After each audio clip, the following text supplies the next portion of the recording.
Hi and welcome back to the United Devils YouTube channel. I'm Arjun and I'm going to be giving my reaction to the 2-0 defeat at Anfield that happened last night. So we know how the game went down, we know what happened in it, and if you are unaware of this, you can go onto our website and see the match analysis and player ratings for this game. It can also be found on Twitter or Facebook. But overall, my conclusion was from that game was we were the team of almost. We almost, got the opener. We almost got the equaliser countless times, and we could have almost won the game, and we almost put on a decent performance. So that's what I think there. Liverpool bossed in maybe a combination of about 20 minutes of football. They bossed us, and then for the rest of the game, United controlled the possession, created chances at Anfield. It's, when you compare it to the performance that got Mourinho sacked 13 months ago, not 16, it was a lot better, even though in that game we did score. And yeah, it was a better performance from that. It showed we have come further, maybe not points wise, but in actual performances, in sort of in mentality, I think. Um, I think there are still issues with the squad, but we won't divulge that. I'm gonna go for the negatives of this game. The first one, of course, is zonal marking. It's been a really big issue all season. We've conceded 8 goals from corners, which is the joint record high with Norwich and Villa, who are both in the relegation zone, and it shows how it's affecting our defensive capabilities and the statistics that back that up. For example, I think without those goals from corners, Manchester United will only concede about 19 goals this season, which would be the second fewest goals conceded in the league, just behind Liverpool. So that says it all, really. And even though it's Brandon Williams and Fred versus Van Dijk, if it's zonal marking, Harry Maguire has to react quicker. He has to see that that's the danger. See that Van Dijk is obviously the big threat, and get momentum, get going, and jump high and get past him, and then we don't concede. That needs to be amended, and it's not just about just changing a few little points. I think they have to change the whole thing and get rid of zonal marking because it's just not working. The next part is clinical finishing. That's nothing you can really do about that. That's up to the players. Solskjaer's tactics were bang on, I think, and then it's just those little moments that Dan James, if that pass is better, it's into Martial, he scores. That's 1-0. If maybe Wan-Bissaka's pass is better, or Pereira takes one extra step, that's a goal. Martial, he could put that volley, he could literally let it fall onto the floor and pass it past Alisson. That's a goal. Fred hit the target. Pereira, he needs to have a better mindset. He needs to think about who he's going to pass to and not always just go for the easier pass. He's not a number 10 that can play regularly for Man United. I've been saying it all season. He is a decent player who played very well at points, but he's not good enough in these big games. Even his energy is not warranting his position. I think that maybe Mata should have been given a break after he scored against Wolves, and then he should have played at Anfield, because that could have just been a big boost, because I think he scores that goal that Wan-Bissaka tees up, and he makes better chances. So obviously Fernandes is a must buy, even with this upgraded price. It just has to happen. I don't think you can get a more obvious sign of that than what happened today. Maybe the Manchester derby was a bit worse, not the one we won anyway. But there you go. Those finishes, they have to, when you get those limited chances, you just have to make sure you take them. And we didn't, and we paid for it. That's just that bottom line. VAR and the referee was a problem. So VAR saved us twice, I think.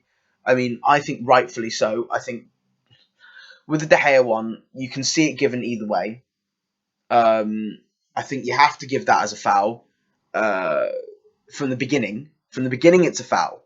Van Dijk fouls him, he backs into him, he clatters him, he knocks him over. That should have been a foul. But then when you look at VAR, should they have given that as, a directly wrong decision by the referee? I'm not sure.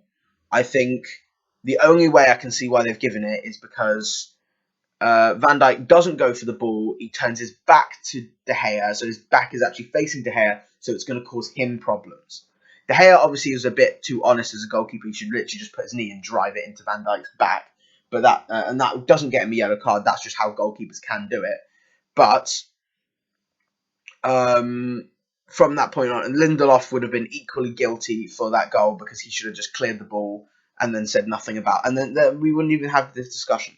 But De Gea was fuming. I think he's reacting to the Everton one where he's not been given it again, and this time he was absolutely livid. I've never seen David De Gea that angry before in my life. The referee was just spineless from that point on. I've seen him. He refereed against Aston Villa, and in that one, it was the same thing. It was whenever he make a big decision and it goes against the team and they swarm around him, he then gets scared from that point onwards, and then he then gives the contentious decisions to the team that's in flux at the time that's playing well, and that showed again.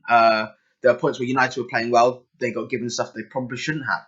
Liverpool, same thing, and there's a reason why this referee, who's not ref in the Champions League actual group stages yet, he's just spineless and weak, and I wouldn't wish him upon a League One side, let alone the Premier League, let alone Liverpool versus Manchester United.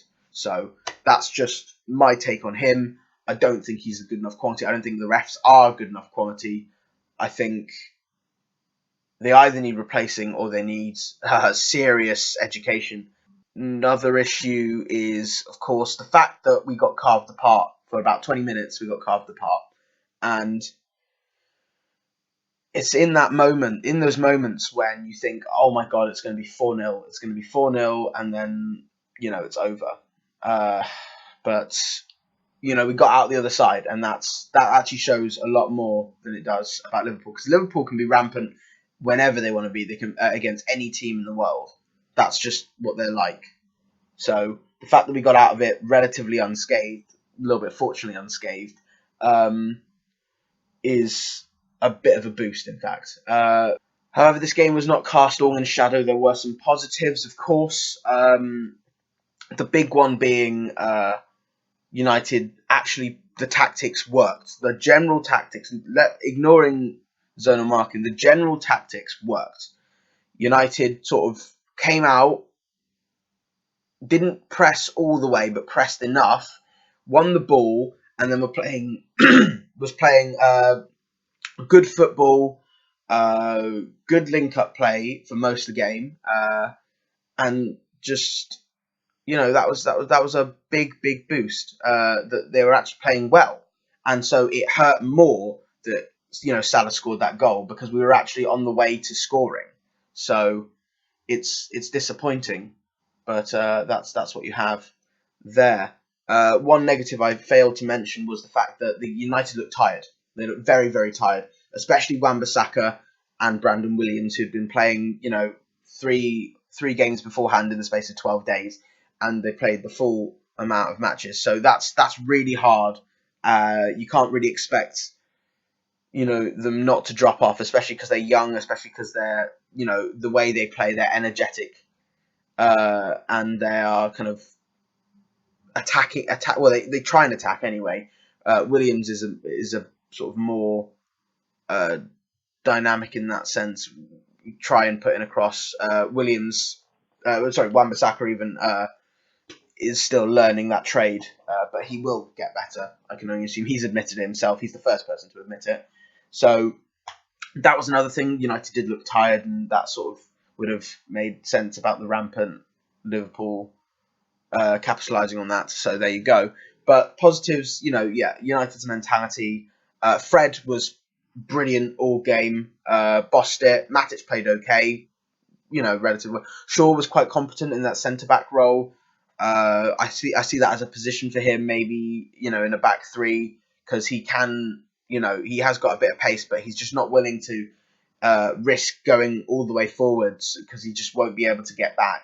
I guess that shows shows that he knows his limitations, but it's up to you how you take that. Another positive was I guess the fact that De Gea came out of that bad moment with Van Dijk and then made some stunning saves, denying Henderson, denying Mane.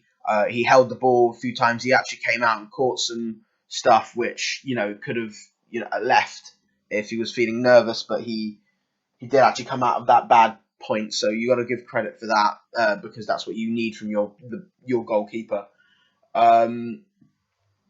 Another positive, I say it's a positive, but it's really more than a kind of a relief. The fact that everybody else messed up so badly, Arsenal drawing at home to Sheffield United, Tottenham drawing away to Watford, Chelsea losing away to Newcastle, which, it says a lot about the people that were criticising United's loss to Newcastle when Chelsea did the exact same thing, just worse. And then Man City drawing, Leicester losing. Everybody else lost. So it was up to Liverpool versus Manchester United, and Liverpool came out on top, as they have all season. They've run away with this title. They're probably going to win it because they'll be 19 points clear after that West Ham game, because I don't see David Moyes causing an upset. No disrespect.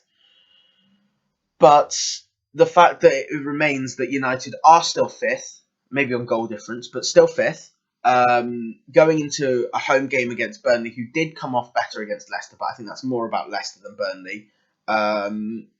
I think they can bounce back quite nicely, then go into the FA Cup game with confidence. Whether it's Tranmere or it's Watford, we'll see, and then you change your team appropriately. And then hopefully by this point we will have had at least one more signing. One signing, even more. One signing, looking for the second one, maybe even getting the second one through the door as well, before deadline day on the 31st. And then we've got, the Carabao Cup final, which we need to score 3 goals. So we need to take those chances, create them, and make sure we're not, conceding silly goals like we did yesterday. So that's the main points to take from it. Do I think this result reflects sort of Solskjaer as a manager? No, I don't. I think that this is a sign that this is a young team. They are going to make mistakes. Matic and De Gea were the only players over the age of 27 playing in this game. You can say Maguire as well as a leader. Yeah, fine. So 3 players over the age of 25. Okay, that's not a whole team. They are going to make mistakes. I think they played very, very admirably to keep in the game with Liverpool side, who are running away with this title, who blitzed past most teams, and the fact that most fans said that we were going to lose 3-4-0 easily. I mean, yes, it could have happened, but it didn't.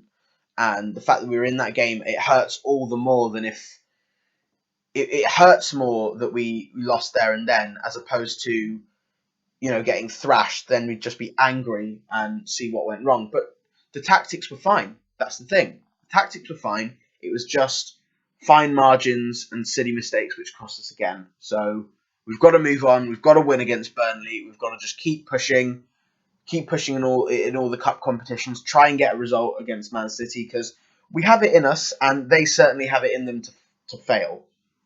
So it's whether we can pull this out of the bag and perform like in a Paris performance. I get that. Another thing is that Fernandes has to be signed, because he puts that chance away again. He puts away Pereira's chance. He creates more chances. He's a leader as well.